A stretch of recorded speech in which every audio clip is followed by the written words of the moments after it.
சர்க்கரை நோய்க்கும் சர்க்கரை நோயினால் ஏற்படும் புண்ணிற்கும் மற்றவர்களுக்கு வரும் கால் புண்ணிற்கும் உள்ள வித்தியாசங்கள் என்ன?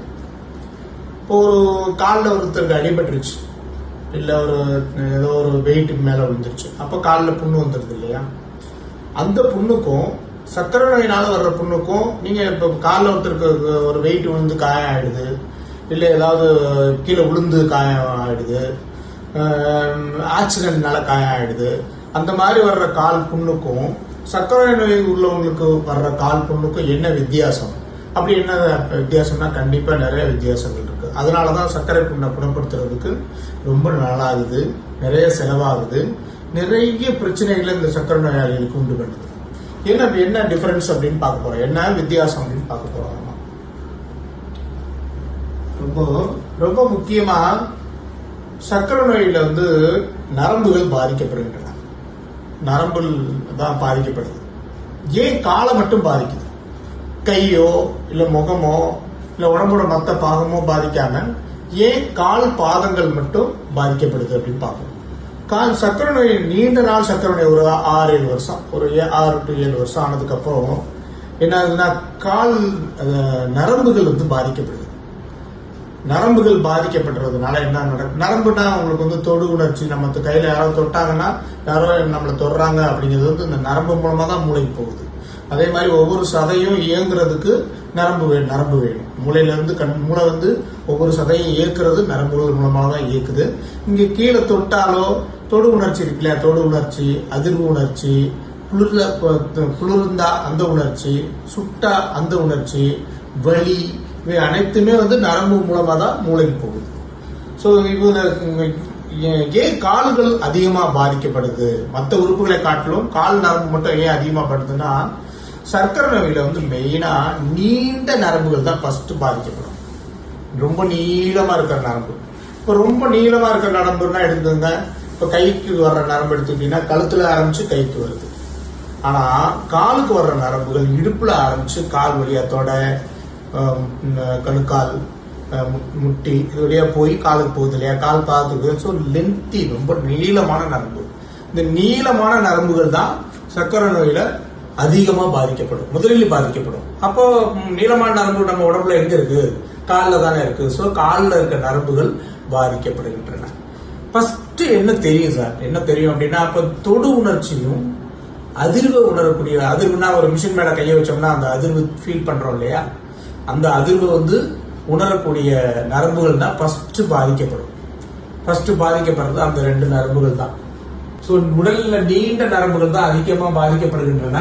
தொடு உணர்வு, அதிர்வு உணர்வு தான் முதல்ல பாதிக்கப்படுது.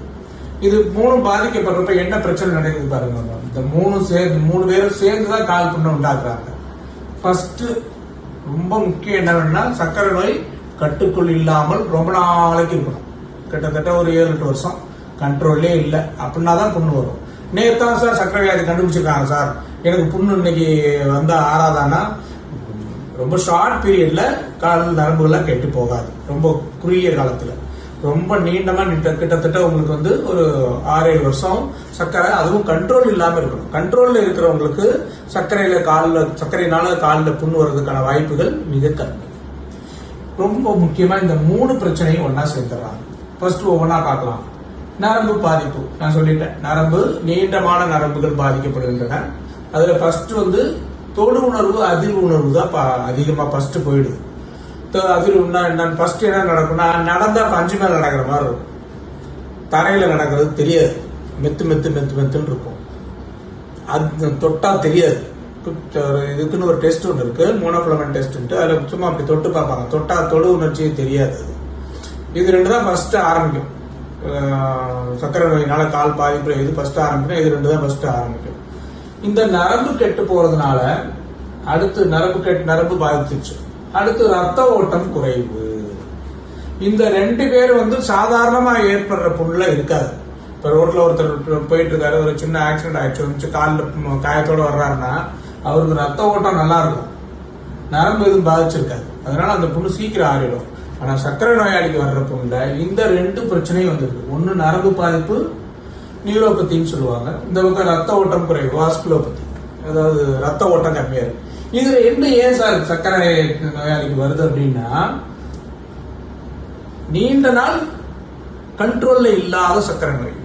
கண்ட்ரோல்ல இல்லாதனா HbA1c ஒரு 8-9 மேலேயே கண்டினியூஸா வச்சிருக்கிறது. ஒரு 2 வருஷம் 3 வருஷத்துக்கு எப்ப டெஸ்ட் பண்ணாலும் HbA1c 8-9 தான் இருக்கும். 8ல இருந்து 9 அந்த ரேஞ்சில இருக்கிறப்போ உங்களுக்கு சுகர் வெளியில எல்லாம் பெரிய தொந்தரவு இருக்காது. ஆனா உள் உறுப்புகள்ல இந்த 2 இதும் பாதிக்கப்படும். ரத்த ஓட்டம் எப்படி குறையுது அப்படின்னா, ரத்த குழாய் இருக்கு இல்லைங்களா, நீங்க நம்ம தமிழ்ல ஒரு ரொம்ப முக்கியமான விஷயம், தமிழ்ல நம்ம ரத்த குழாயையும் நரம்புன்னு தான் சொல்லுவோம், நரம்பையும் நரம்புன்னு தான் சொல்லுவோம். நரம்புன்னு சொல்ல மாட்டோம், ரத்த குழாயை தான் நிறைய பேர் நரம்பு அப்படின்னு சொல்லுவாங்க. இந்த கையில இந்த தோல் அதுல மேல தெரியுது இல்லையா, இதெல்லாம் ரத்த குழாய். கடவுள் எந்த நரம்பையுமே வெளியில வைக்கவே இல்லை. நீங்க என்ன நரம்பு அப்படி தொட்டீங்கன்னா ஷாக் அடிக்கிற மாதிரி ஃபீல் வரும். இந்த இடத்துல எங்கேயாவது மோதிட்டா உங்களுக்கு ஷாக் அடிக்கிற மாதிரி இருக்கு இல்லையா, அதனால இந்த இடத்துல நரம்பு கொஞ்சம் தோலுக்கு பக்கத்திலே இருக்கு. அது நிறைய நரம்புகள் எல்லா நரம்புமே ரொம்ப உள்ளதா இருக்கு, வெளியில எல்லாம் இல்ல. வெளியில எல்லாம் இருந்தா இப்படி தொட்டாலே ஷாக் அடிக்கும். அதனால நம்ம நரம்புகள் எல்லாம் உள்ள போயிடும்.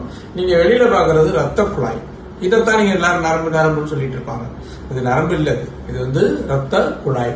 சோ ரத்த குழாயோட குறுக்கு விட்டம் இப்படி இருக்க இந்த அதோட ஓட்டையோட குறுக்கு விட்டம் இப்படி குறுகிறது சின்னதா. ஏன் அப்படின்னா, நீண்ட நாள் சர்க்கரை கண்ட்ரோல்ல இல்லாததுனால கொலஸ்ட்ரால் ரத்த குழாயில ஃபுல்லா படிஞ்சு அதோடைய குறுக்கு விட்டம் குறைஞ்சு போயிருது. சோ ரத்த ஓட்டம் குறைவு, நரம்பு பாதிப்பு. கூடுதலா என்னன்னா தசை, இது ரெண்டும் சேர்ந்துச்சுனாலே தசை வலுவிழந்து போயிடும். அது என்ன சார் தசை வலுவிழக்கிறது அப்படின்னா, ஒவ்வொரு சதைக்கும் ஒவ்வொரு அமைப்பு இருக்கு. ஃபார் எக்ஸாம்பிள் இந்த சதை எடுத்துக்கோங்க, இப்படி இருக்கு இல்லையா, ஒவ்வொரு சதைக்கும் ஒரு அமைப்பு இருக்கு. அந்த தசையோட அமைப்பு சர்க்கரை நோயினாலேயும் மாறி போயிடலாம். அப்படி இல்லைன்னா இந்த 2 நாளையும் நரம்பு பாதிப்பினாலையும் ரத்த ஓட்டத்தினாலையும் அந்த தசையோட அமைப்பு மாறி போயிடும். இவங்க 3 பேரும் ஒன்னா சேர்றப்போ தசைகள் வலுவிழந்து போச்சு, நரம்பு பாதிப்பு, ரத்த ஓட்டம் குறைவு. இவங்க 3 பேரும் ஒன்னா சேர்றப்போ இவங்க வந்துடுறாங்க, காலில் புண்ணு வந்துடுது. இந்த காலில் புண்ணு வந்துருது. ஓகே.